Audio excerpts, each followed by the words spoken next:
You know, there's something wonderful about living out in the country. God designed people in the very beginning for country living. He took the first man and he put him in a garden. There's just something about being out in nature surrounded by the things that God made that is so much better for our bodies and our souls. Even the natural remedies that you find listed in that New Start equation, 5 or 6 of those out of 8 are enhanced by country living. You get fresh air, you get sunshine, you get the exercise, the water, the nutrition if you're eating out of the garden. I came to this valley called Covelo just about 40 years ago, right at 40 years ago. This piece of property here, a friend invited me up to go into the wood selling business, selling firewood with him. And he had some issues with his family and he took off and left me with the payments. And our family was able to buy this land 1 generation ago, a Bible generation, 40 years. And in that time, we've just learned a lot about living off the grid. Now, I don't know everything, but I thought I'd put together this program with the help of some of our Amazing Facts crew here and to share with you what I know about country living.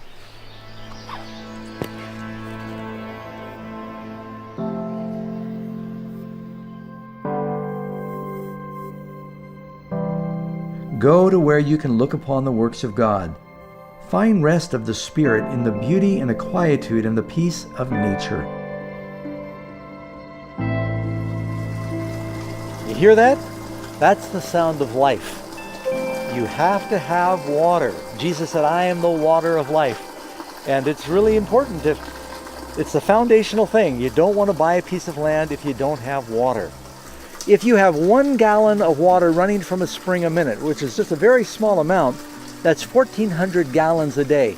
That right now is probably running at 5 gallons a minute. So thousands of gallons a day, plenty for orchard and garden and everything you'd need, lots for household use.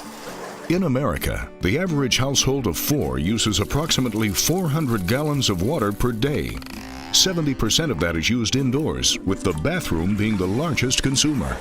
In the summertime, when I want to see how much water I've got in my tank, I'll just take a rock and you can tap it.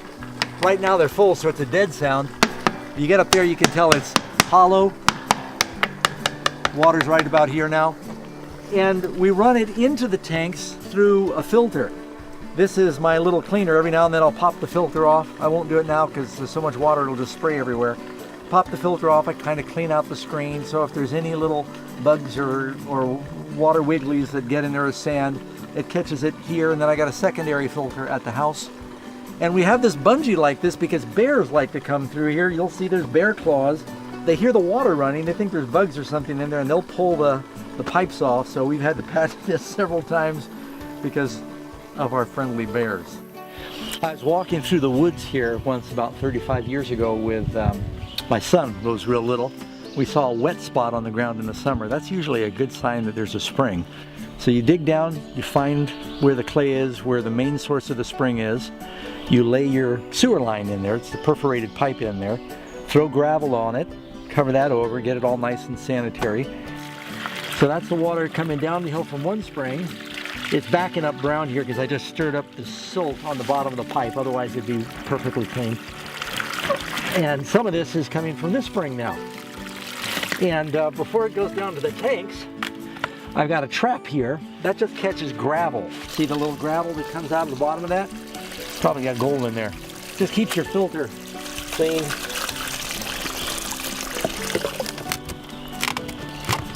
And that's that. High tech.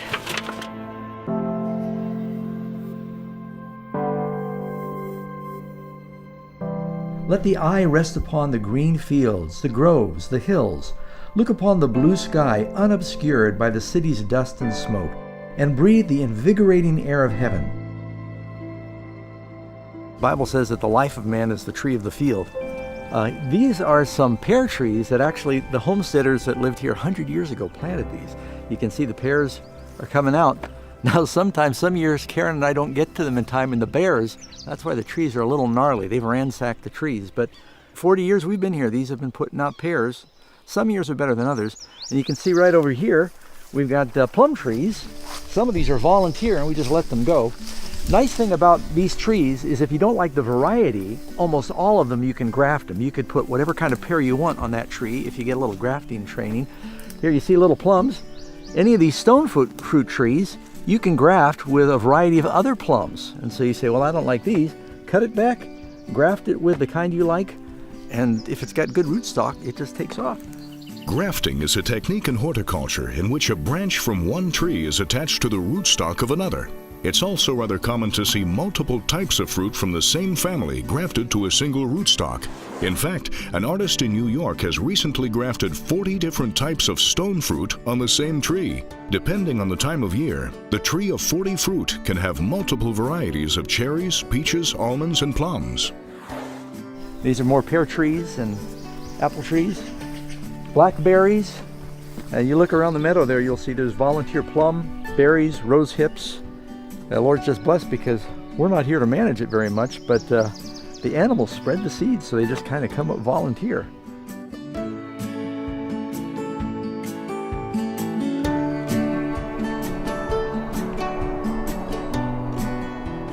Then the trees of the field shall yield their fruit, and the earth shall yield her increase. They shall be safe in their land, and they shall know that I am the Lord.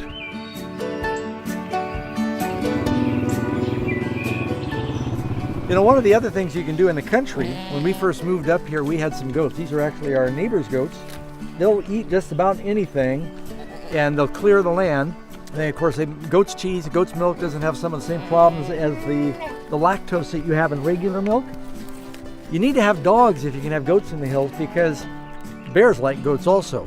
The Bible says in Proverbs 27:27, you'll have goat's milk enough for your food, for the food of your household, and the maintenance of your maidens. You know, one of the things you can choose to do if you want, if you have some chickens around your house, if you're living in the country, they're excellent for eating all of the insects around your garden. If you want an organic garden, they eat the bugs. They'll even eat some of the dangerous insects. They'll eat scorpions. And they also produce fertilizer, and naturally, a little group of chickens like this, you'll get your daily quota of protein in the egg. He agrees 100%. Chickens that are considered to live in a free-range environment can produce about 230 eggs a year if the conditions are optimal. You can expect that number to fall by about 10 to 15% for each year the chicken ages. You know, a question that many people ask when it comes to country living and living off the grid is, how much food should a person store away in the event of some calamity? Here we've got some 5-gallon buckets of supposed to be long-term whole wheat. Must be 15, 20 years old right now. We honestly don't know if it's any good. And to tell you the truth, there's food that we stored that over the years has gone bad. So if you're going to store some food, and you shouldn't be storing years and years of food, I don't think. But if you're going to be storing some food, be careful to date it and rotate and cycle through it so that you don't have the waste of money. But I want to be very clear, knowing these things about country living and having some food stored away and being able to live off the grid, it's not going to save anyone. We're not going to be saved by Pelton wheels and solar panels. The only thing that's going to save us in the last days is a relationship with Jesus. You could be in the middle of a city, and with Jesus, you're a lot safer than being out in the country without Christ.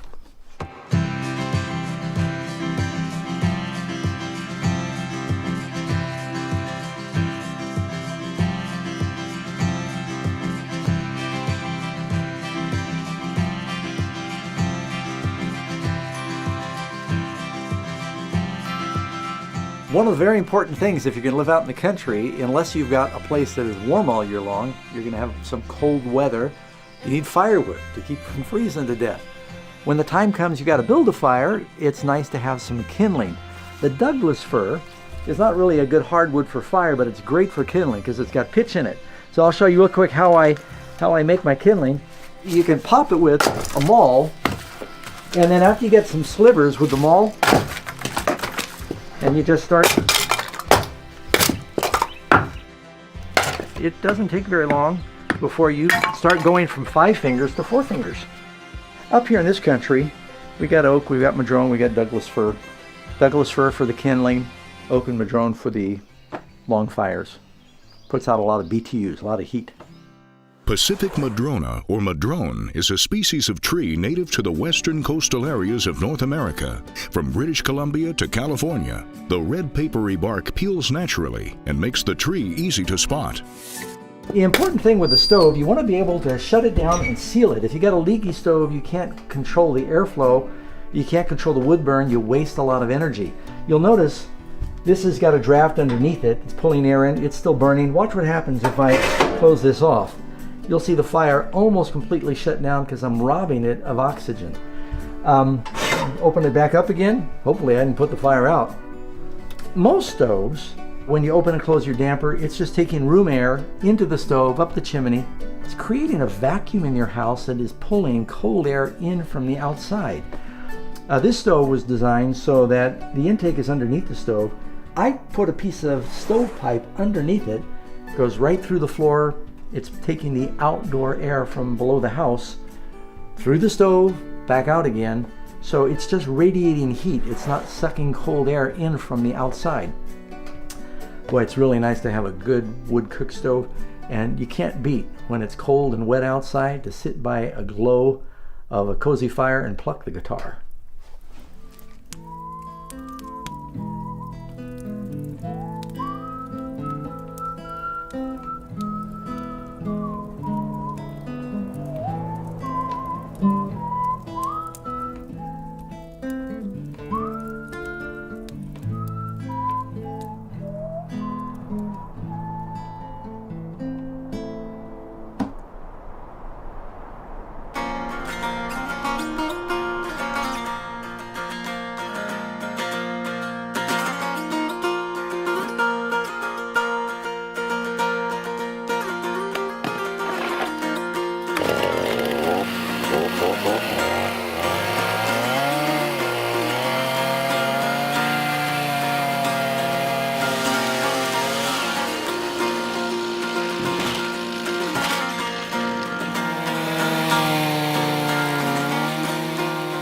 The real important thing when you're using a chainsaw to keep it sharp, you'll notice as I'm going through, I can feel when I'm getting to the bottom, and I'll peel this piece like this. So I break it off before I have to go all the way through, because if you touch the ground for a second, you got to sharpen your saw. So keeping a saw sharp makes a big difference in how well it cuts. It's a lot easier to sharpen the chain if you have a vise, because then you just get it in here and you do one side at a time. Let me get it where there we go. Do one side at a time, and use a chainsaw file. I do it freehand with, these has guides on it so you get roughly the right angle. I use like the 30%. Take the saw, you line up that line there with the bars so they're parallel, and just a couple of strokes.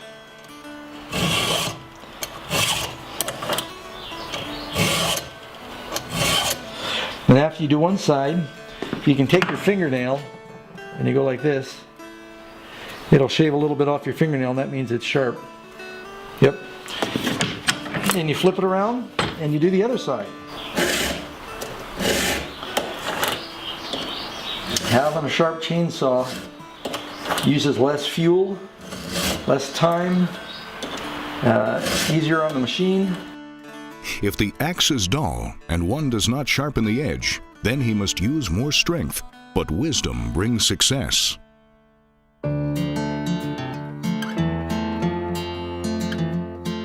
Something else to consider when you're living up in the country. If you have a piece of property that has a little bit of timber on it, you can get one of these one-man mobile lumber mills, and you can mill your own lumber, saving a lot of money. And you can do full dimension if you want to, which makes it a little thicker and stronger. Anything from 1x lumber to 4x4s to 4x8s, and you can make beams, and you go buy lumber now and you'll see that really saves you a lot of money. You get your log, set it down in the middle, you stake out the rails on either side. You've got cranks here, you can crank up the measurements.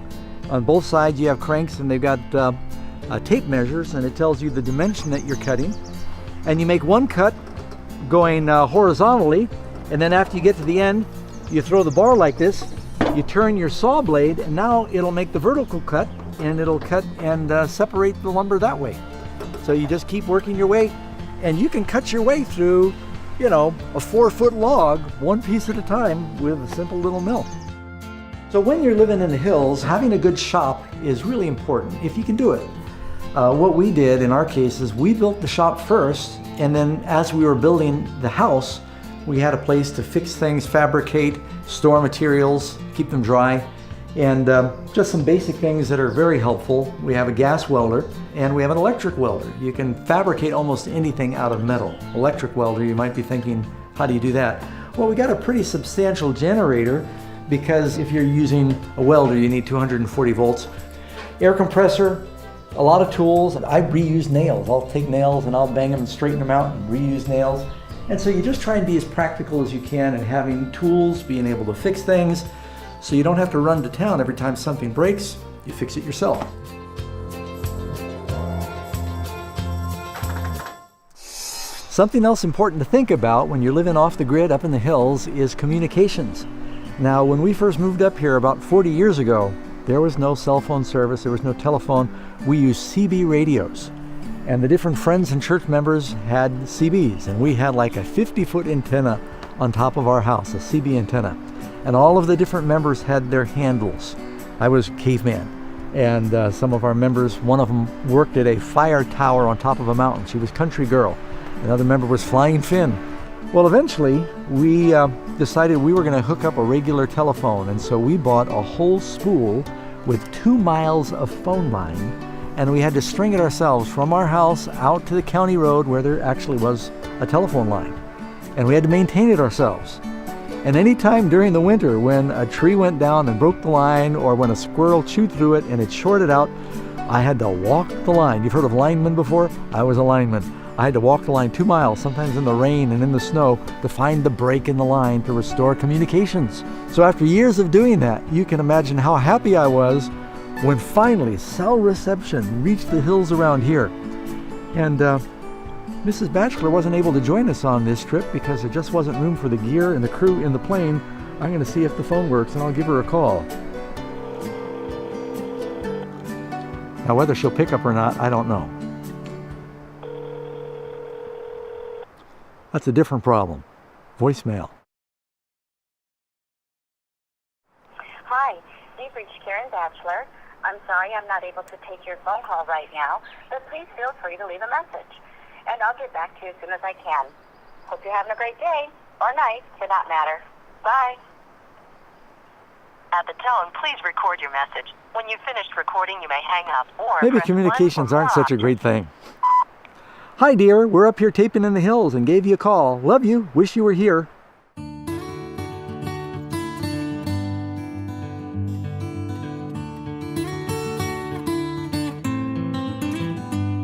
There's this section of our land where we didn't have any springs, and so about a year ago we decided to drill. It's a very good idea, if you're going to do this, to spend a little extra money and pay a hydrologist, somebody who will survey the area, find out where other people are finding wells. You can spend a lot of money drilling a well at $15 to $20 a foot, and if you have a dry well, you still have to pay them, and you have nothing to show for it. A hydrologist usually can study the geology, they know what's going on with other wells in the area, and give you a pretty good educated estimate about where to drill and what your odds are. When we put this one in, he was right on. He said about 185 feet, you'll find 13 gallons a minute. The amount of groundwater reserves in the United States is estimated to be at least 33,000 trillion gallons of water. This is equal to all the water the Mississippi River has dumped into the Gulf of Mexico for the past 200 years. And it's always fun to just take a little rock. Sometimes you can tell about how deep the well is. It takes about a second for the rock to go 100 feet. Are you ready? You got audio? Here we go. That's a beautiful sound.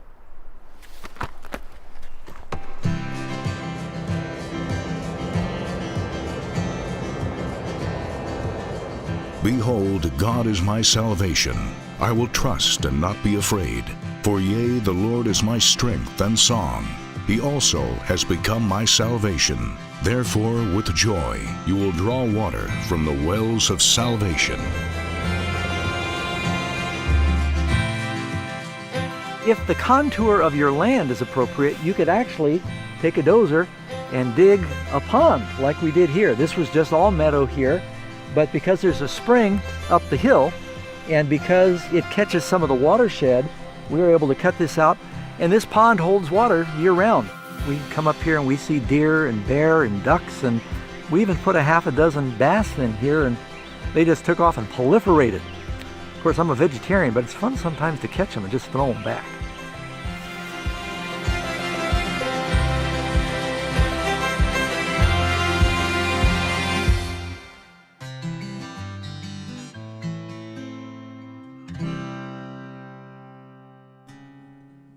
If in the summertime you find this grass, this is called spring grass, and there's a good reason for that, it usually means that there's water not very far below the surface. You'll also notice sometimes that in the summer, bees are landing nearby. That's because bees just need a little moisture on the surface to drink. They don't like running water. But years ago, we saw this spring grass here, and we were suspicious, so we got a backhoe and decided to dig a hole and see what would happen. And once you remove the topsoil, you remove the pressure, and it comes to the surface. This stays full and running over year-round. Now, we don't use this for the house because it's a little ways from the house, but we developed it to be a wildlife spring, because where you've got water, you've got life, and Jesus is the water of life. Jesus answered and said to her, "Whoever drinks of this water will thirst again, but whoever drinks of the water that I shall give him will never thirst. But the water that I shall give him will become in him a fountain of water springing up into everlasting life."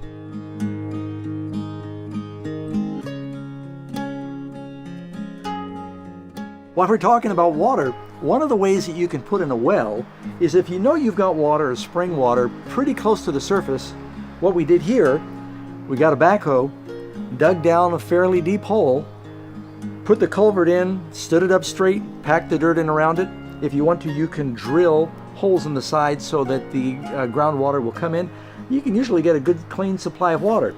Then if you put a solar-powered pump here, you can pump the water from your source up the hill or to a tower, and it'll give you a water supply to your house or to your garden. You can pump your water with a windmill. You can pump, of course, with a gas-powered pump, and you can pump with electricity.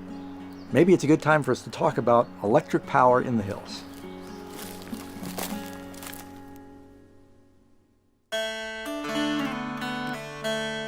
It's kind of exciting that in recent history, man has developed the technology to convert the sun's power into electricity. And so living in the hills today, you can have virtually all of the modern conveniences that run on electric power. You want to consider when you're looking at land, if you have a piece of sky that's exposed to the southern horizon, so you get good solar power. This is a very simple array. These are Siemens panels, and they convert the power into 12 volts, goes into 12-volt batteries. Depending on how many panels you have and how many batteries you have to store the power, you can have a pretty good storage of electricity. So we'll take a little look at the power room here. And so in this box, you've got your batteries. Right now, we don't have that many. I've had it where it's full of batteries before when you're living here. Green light means batteries are charged. This then converts the 110, it converts the 12 volt rather to 110. And from there, it goes into a regular breaker box that you'd see in most houses. This is where the battery charger comes from the hydroelectric. It puts power into the batteries. This is where the power is coming in from the solar panels on the roof. And you've got a disconnect in case for some reason you should ever want to disconnect that. Little voltage regulator here so that your batteries don't overcharge. Power from the sun coming in to the batteries. Batteries then go in this box, turn it to 110, power your house. The electrical efficiency of basic household appliances has made huge leaps within the last 30 years. A 1980s refrigerator uses about 4 times more power than a modern energy-efficient one, and modern LED lights produce about 100 lumens of light per watt, compared to the old incandescent bulbs, which produced 13 to 18 lumens of light per watt, making LED bulbs 5 times more efficient. 3/4 of the year, you have plenty of sunshine. The solar panels keep your batteries charged. But in the winter, at least in Northern California, you can have a few months of rain and some clouds, but you got a lot of water then. Well, if you've got a drop on your land, then you can turn that water into power. And this is a little shed. It's going to be a mess in here right now. I know it looks like an outhouse. It's just holding the little Pelton wheel. So we got a jet of water that comes in here, a jet of water that comes in here. They both hit this bronze Pelton wheel. They spin it, produce 110 volts, and it sends that voltage through that wire back up to the house to a battery charger that charges our batteries up. Nice thing is, you have so much water in the winter, you can leave it running for hours, or you can just set a timer on it and say, I'm going to turn it on for 2 hours, and you get 2 hours of charging your battery. So you turn your water pressure into electricity in the wintertime. The Pelton wheel is known as an impulse water turbine. It was invented in the 1870s by Lester Allen Pelton. While other water turbine designs existed before the Pelton wheel, they were far less efficient. The Pelton wheel is the preferred turbine design for hydroelectric power plants today.